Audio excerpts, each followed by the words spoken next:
Okay, it's going to be another classic Ring of Honor review. This is going to be Glory by Honor 2. Show took place at the Murphy Rec Center in Philadelphia, September 20th, 2003. So this is actually the day before Unforgiven 2003, which is pretty good pay-per-view. But yeah, man, this was the last Murphy Rec Center show. So throughout this whole show, they actually show moments of, some of the best moments from the Murphy Rec Center. So that's why it was so long.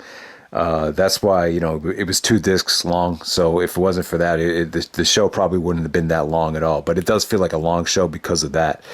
But yeah, man, the Glory by Honor, the first couple of Glory by Honors, I kind of feel like they're one-match shows, but it's not like they didn't treat them like they were big shows. I mean, this was pretty much treated like it was a huge deal.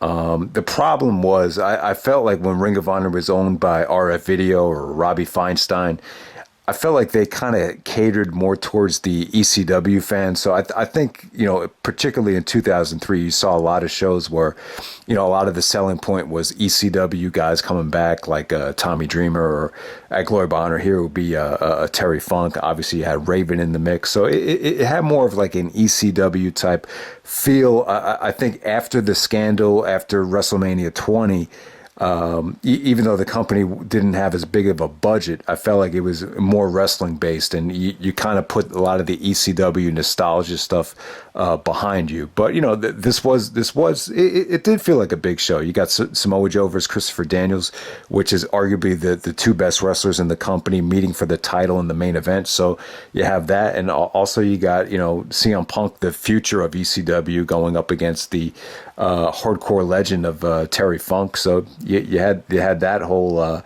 situation to deal with, and Raven versus a former ECW champion and Steve Corino. Once again, another situation where you got 2 former ECW champions going up against each other. So it had a very ECW like promotional feel to it. So it did feel big, but when you think of this show, you don't really think of the type of match quality that a Glory by Honor 5 Night 2 would have, or a Glory by Honor 8 The Final Countdown would have. So that's why I think a lot of the earlier Glory by Honors are kind of classified as one match shows. But yeah, man, let's get right to the show. The first match tonight, you have BJ Whitmer taking on Jimmy Rave in a Field of Honor match. It's kind of a bland combination here. I didn't think the match was bad. I think BJ Whitmer is a really, really good worker. Both him and Jimmy Rave, they gave it everything they had. I thought this match was crisp. I thought it was dangerous. BJ actually goes for a pop-up power bomb where he actually has to, pull back on the power bomb. So very difficult move to do as he's power bombing him. Jimmy comes down almost on his neck, so pretty scary finish. It ends in a backstage segment with AJ kind of criticizing Jimmy for not going after the knee. He's like, Jimmy, why didn't you go after the knee? Why didn't you go after the knee? So AJ kind of came off a little bit like he was trying to overcoach Jimmy. So you can see why Jimmy turned on AJ down the road there. So we have another Field of Honor matchup right here. We have Xavier, the former ROH champion, going up against John Walters. So they actually filmed this segment where Xavier is actually working out in the gym, showing off his muscles. And then this cute little blonde girl who was actually really hot, but I think you only saw her like for this one show. But she actually came down to the ring with Xavier. And this is kind of where the John Walters feud started. I mean, it ended up with Xavier actually low-blowing John Walters to get the victory there. Then John gets on the mic and he's like, there's no honor in a low blow. And, so this sets up their match at Final Battle 2003, which was actually a fight without honor. But I don't know, man. I know Xavier has passed away, and I think he, I don't think he was a bad wrestler.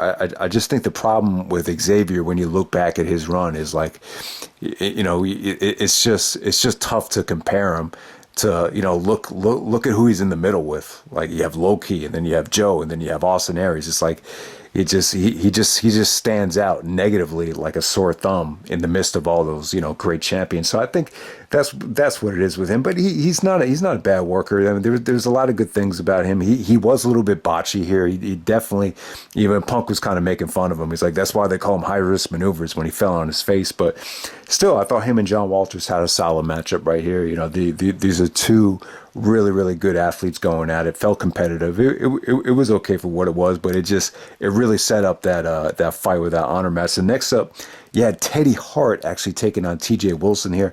Commentary here, Punk was great on commentary this whole night, but in this match, it kind of took away from the match. He was basically talking about Terry Funk with Gabe like the whole match, and Gabe was even like, I thought they were just shitting on the match because maybe they didn't want to promote Teddy Hart, or sometimes they tape these commentary. They taped the commentary after the shows were over, so I thought maybe because of the incident with Teddy Hart, they just said, fuck, we're not even going to pay attention to the match. But when you get to the end of the match, they're like, oh, we've been sidetracked here, but they're having a great match. So I don't know what was going on here. And then Punk kind of buried Teddy Hart when, Teddy actually won with the shooting star press. And he goes like, oh, I didn't know he was a high flyer. It was kind of a, sarcastic remark to how, Teddy always relies on high flying. But, Teddy actually wasn't like, he really wasn't going for spots in that match. He was actually a little bit more ground and pound submission oriented there. And I thought TJ Wilson looked pretty good. It wasn't bad. It was all right. It just, they just totally ignored the match on commentary until like the last minute. So I thought that was kind of weird. Next up, we have Steve Corino versus Raven, two former ECW champions going at it. It was cool. This isn't 2013. Steve Corino and Raven, this is 2003, so you got to keep in mind they were a little bit younger.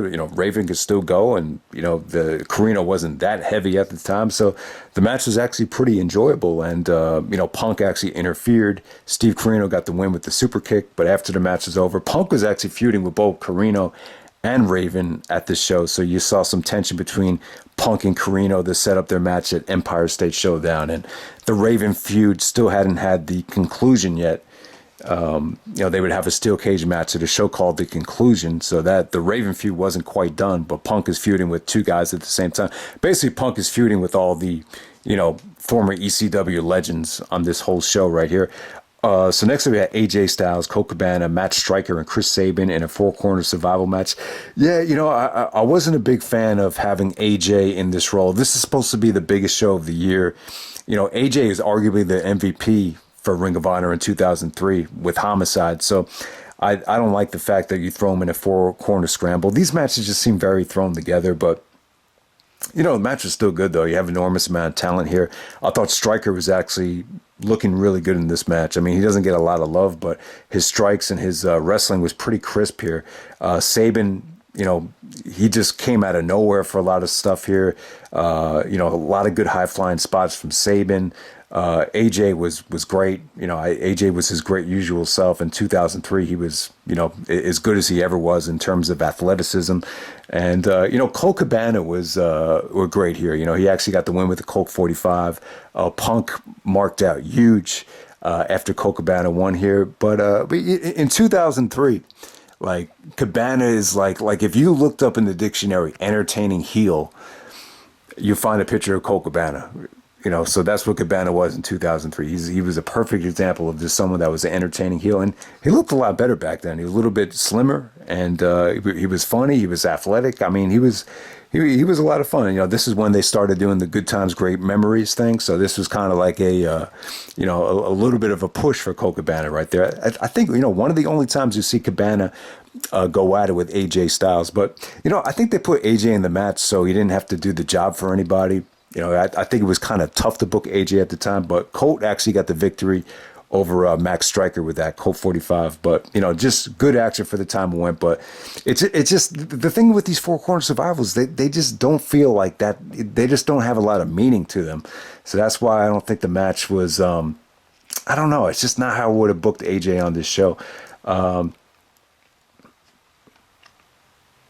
Okay, so also on this show, you actually had a gauntlet match for the vacant ROH Tag Team Championships. You had Special K, which is Jay Lethal and Deranged, taking on the Briscoe brothers, taking on Dunn and Marcos, taking on Special K, and then the Backseat Boys. So, yeah, I mean, it kind of got off to a slow start here.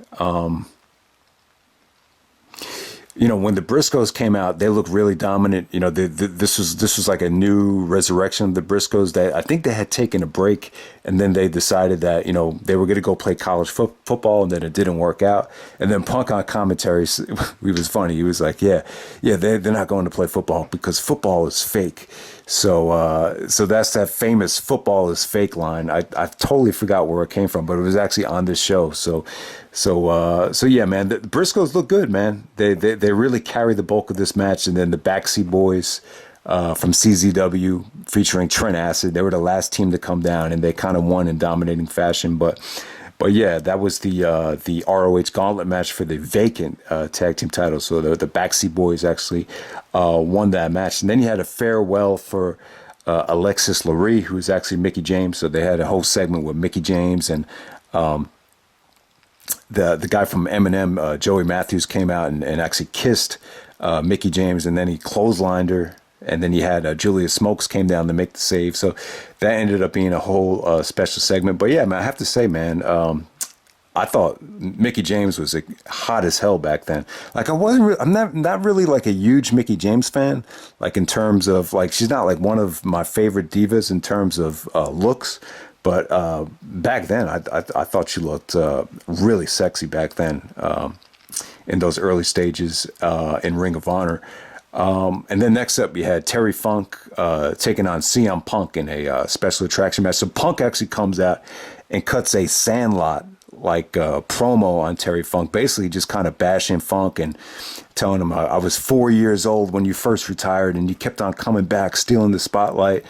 And, you know, basically just kind of bashes him for never like retiring and going away. So, you know, that might speak to a lot of the reasons why Punk, you know, never officially came back yet. You know, I don't think Punk ever, even going back to then, ever wanted to be one of these guys who just, you know, kept on hanging on to that spot. So Punk was really like in full heel mode throughout this whole show. He just came off like a badass, young, cocky heel throughout this whole thing. You know, the match wasn't bad for what it was. You have to keep in mind, they even said Terry Funk at this time is 30 years older than CM Punk. So Terry Funk's like 58. Punk is like, you know, he's in his, you know, mid-20s at the time. Maybe I think Punk was probably like 26 at this time. So he's still fairly young. So, you know, the match consisted, you know, after Funk actually hit his signature moonsault, his knee gave out. And Punk basically had Terry Funk in like a figure four throughout the whole thing. It was just very methodical. It was, you know, it was just about establishing Punk as a heel here. Then you had Raven come out. You had Tommy Dreamer come out. You know, Cabana looked like he was going to make the save, and then he joined in with Punk. Then they started beating Terry Funk down. But yeah, like, you know, Tommy Dreamer came out. Raven came out. Then you had a whole ECW, you know, reunion thing to end that match. So that's how that played out. And then the main event, you have the ROH World Title match. You have Samoa Joe versus Christopher Daniels in the main event. This is an awesome match. I would definitely say that this is the best Samoa Joe Christopher Daniels match I think I've seen. Definitely the best match that they had in Ring of Honor. Arguably the best match they ever had. I mean, it was just very well done. It had a great story to it. It was 1 year in the making. You know, even if we go back to last year's Glory by Honor, you know, Joe had this line to Daniels where, you know, Daniels wanted to do some, you know, he wanted to have like a meeting after the show was over. So Joe goes like, you know, you pay me to do my work in the ring. If you want me to be your girlfriend, that's going to cost you extra. So, you know, Joe's mic skills were like money, like just from day one. You didn't see any decline or increase in his mic skills. Like they were always like solid. So, you know, Joe and Daniels, man, you know, you had the whole thing with Joe leaving the Prophecy and, you know, beating Xavier to become a Ring of Honor champion. So this had been building up a long ass time. I thought the match delivered. It was a lot more fast paced and exciting than a lot of the Samoa Joe Daniels matches. The match that they had for the pure title, I mean, it was just, you know, just very slow. You know, this was just more, you know, action packed. You know, you had Daniels going for the best moonsault ever. You know, Joe kicking out. You had, you know, Christopher Daniels actually hits the Angel's wings. The referee actually, you know, almost counts three. The bell ringer actually rung the bell, so you thought that might have been the finish. I mean, just really good stuff. I mean, there were some beautiful counters from Christopher Daniels' last rites into the Chiquita clutch. I thought that was another awesome counter. Joe, trying to make Daniels tap out. Daniels actually gets to the rope. When Daniels got to the rope, that was great drama. You know, everyone thought the match was going to end. Joe actually wins the match with a island driver.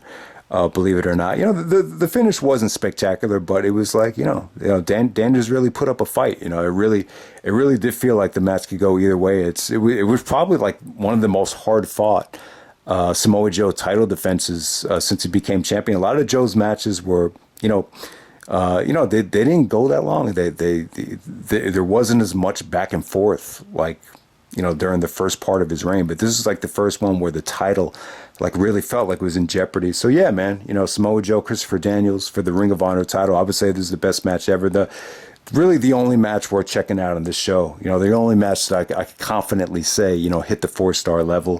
For the most part, this is more of a ECW nostalgia like show. And, in retrospect, when you look back on it, it was kind of a blessing in disguise that the Robbie Feinstein scandal happened, that early in the company. I mean, they didn't have as much of a budget to play with, but when you look at the wrestling quality after WrestleMania 20, I mean, the Ring of Honor just friggin' exploded, compared to a lot of what happened in 2003. But yeah, man, that's Glory by Honor 2, which doesn't really get a lot of love in the echelon of, great Ring of Honor shows. But yeah, man, that's Glory by Honor 2, the last Murphy Recreation show. Last show at the Murphy Rec. Gabe said it was just time to move on, time to expand.